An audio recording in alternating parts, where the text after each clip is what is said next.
Dante's Boxing Nation, what's going on, guys? Man, I'm going to keep telling you this. This is, without a doubt, the worst year of boxing and the strangest year of boxing I have ever seen. I mean, we've heard of fighters temporarily retiring and coming back, but not under these circumstances and not for these reasons. Everyone knows that Ryan Garcia, out of nowhere, after telling people that he was going to fight Tank Davis, after telling people he was going to fight Manny Pacquiao, after it being announced that he was supposed to fight Javier Fortuna, which was supposed to be a title eliminator for him to fight Devin Haney, but he was already Devin Haney's mandatory. So he didn't need to fight in another title eliminator, but he elected to do that. After all of this, after that announcement of fighting Fortuna, Ryan Garcia abruptly comes out of nowhere and announces his retirement, basically, because it's a retirement. He pulls out of the fight and he says he has to work on his health and becoming a better him, et cetera, et cetera. But then more recently, he goes into detail, at least a little bit more detail, and he explains he basically pulled out of the fight and he's doing this layoff because he's dealing with anxiety issues. This is the first time I have ever heard a professional boxer admit that he has to pull out and stop fighting temporarily because he suffers from anxiety. I mean, the irony of it, when you think about the fact that boxing is extremely psychological. Boxing is 80 to 90% psychological than it is physical. You have to be stronger mentally than you are physically. This is what made Floyd Mayweather so dominant. Floyd always said, it doesn't matter if you're bigger than me, if you hit harder than me, if you're faster than me, taller than me, I'm going to beat you with my IQ, with my intelligence. It's a mindset. And when you notice, for example, Floyd Mayweather, even when he got hurt real bad against Shane Mosley, you notice he never panicked. He was relaxed. He was calm. There was no anxiety issues. His nerves didn't get the best of him. By way of contrast, when you watch Mosley versus Margarito, when Mosley hurt Margarito, soon as Margarito got hurt, the first thing he did was start backpedaling. He panicked. He didn't know what to do. So worrying, your blood pressure increasing, you being concerned is a big part of anxiety. But that's not the full definition. Matter of fact, let me go ahead and read to you guys the entire definition of anxiety so you don't think I'm making this up. This is the complete definition. Anxiety is an emotion characterized by feelings of tension, worry, thoughts, and physical changes like increased blood pressure. People with anxiety disorders usually have recurring intrusive thoughts or concerns. They may avoid certain situations out of worry. Did you hear that part? Let me say it one more time. They may avoid certain situations out of worry. That is the definition of anxiety. And once again, this is what Ryan Garcia admitted he suffers from, depression and anxiety. But let me go ahead and play some clips of what Ryan Garcia was saying before he admitted this. Check this out. I will never panic against a bully. I've dealt with that in school, and I beat a couple bullies down, so I'm not worried about it. And before I let you go, no hesitations after watching that uppercut. That was a wicked punch. I was actually scared for Leo, liking him as a person.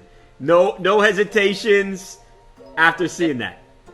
It didn't even make my pulse go up. Notice, he said it didn't even make my pulse go up. Now let's continue. Tank, I'm going to say it from the mic and Jeremy. If you do not take this fight, your legacy is forever tainted. Nobody will ever remember your name. Nobody. The money's there. I know you love money, but money's there. If you don't take the fight next, your whole legacy forever is tainted if you don't take the next fight with me. Oh my God. God damn, Tank. I ain't never heard no shit like this. I wasn't worried about it. I already knew that was going to happen. But yeah, Leo, props to you for being warrior, and props to Gervonta for landing that monstrous shot that he did. He did a great job. Props to him, but let's get it on, baby. Don't run away from the specialness. We're ready to go. I can hit like that too. Don't run away, Gervonta. Let's go. Don't be afraid after I beat Luke either. That's what I'm afraid of. I hope it's a good fight so you don't get scared.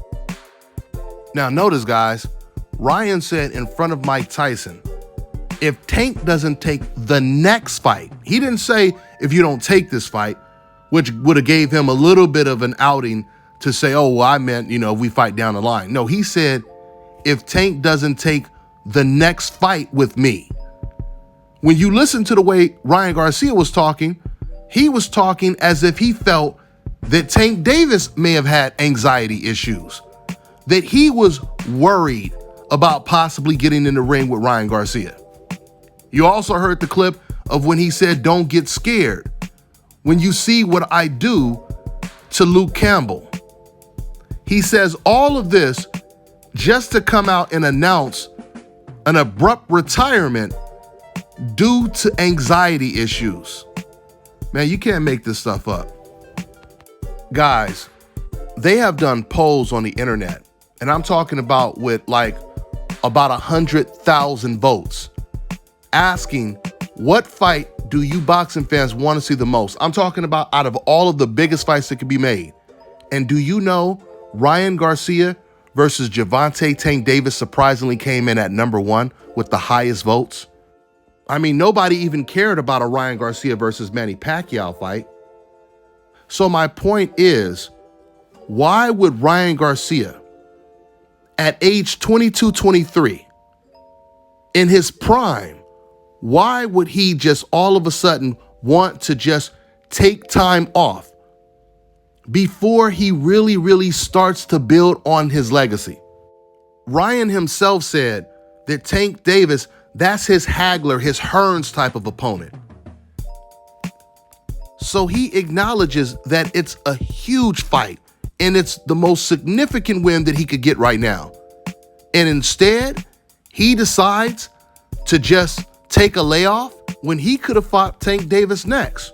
Or he could have fought Devin Haney next, which is also a huge fight. But let's not forget, and I've already played the clips for you multiple times, Ryan Garcia has said on multiple interviews that he felt that Devin Haney is the most dangerous out of the bunch. He said that he would make that his last fight. First, he said it was because they were good friends. Then he later on admitted that Devin Haney is the toughest out of all of them. He picked Devin Haney to beat Teofimo Lopez, and he also picked Tank Davis to beat Teofimo Lopez. So that kind of lets you know that the situation that Ryan Garcia was in, Ryan understood the walls were closing in. He was going to have to fight either Devin Haney or Tank Davis next. He already pulled out of the Devin Haney fight when he didn't take the title fight that he had offered to him because he was the mandatory. He knew that once he got past Fortuna, if he even got past Fortuna, that alone was another difficult fight because Fortuna has been looking real good, especially against tall fighters. His last two opponents, or I know the last opponent he fought was a tall guy, and he looked really good against him. And he also looked really good when he fought against Robert Easter. So that wasn't going to be an easy fight for Ryan Garcia. But if he did get past Fortuna, he would have no excuse to not fight either a Tank Davis or a Devin Haney next. So what does he do? He decides to take time off and just retire. Now, I've been talking to a lot of, boxers and trainers that are, of course, in the game and they paying attention to stuff like this. And a lot of them believe that Ryan Garcia is waiting for Tank Davis and Devin Haney to either move out of the weight division, either lose. That way he can come back and not have to fight those guys. But I think it's bigger than that because the thing is, no matter when Ryan Garcia comes back, he's still going to have to face tough challenges. I mean, if he waited for a whole year or whatever, by that time, Shakur Stevenson, and then you got little B-Hop, maybe they're going to move up to 135. There is no place that is safe for Ryan Garcia. He's going to have to face the fire. And I think it was a bad idea for him to pull out right now, especially if he ends up taking off like a year or maybe even 2 years. Time flies. And the thing is, as far as I'm concerned, Ryan Garcia is not even a complete fighter yet. And while he's taking time off, what if he loses the motivation to be a fighter? What if he thinks he still has it, but the desire is not there like it was before? he could really end up getting hurt in a situation like that.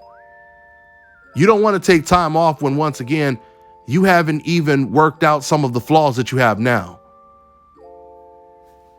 We'll see what Ryan Garcia decides to do. That's all I got for now, guys. I'm on to the next one. An important message from Youth Fountain Laboratory, makers of VasoFlux and VasoFlux for Men. If you're over the age of 35 and over the years you've eaten pizza, dairy foods, deli meats, or meats with fat, you are likely to have some degree of plaque buildup in your veins and arteries. This increases your risk of suffering a stroke or heart attack exponentially, and no one wants such a catastrophic event to occur. Introducing Blackout. Blackout is made of all natural ingredients proven to help dissolve clots in the blood, remove calcium deposits and plaque from the walls of veins and arteries, improve viscosity of the blood, improve elasticity of the veins and arteries, treat varicose veins, and prevent the reoccurrence of plaque buildup. For more information, visit Youth Fountain Laboratory at youthfountainlab.com or call 1-800-853-7856. And remember, to help unclog veins and arteries, get the Blackout.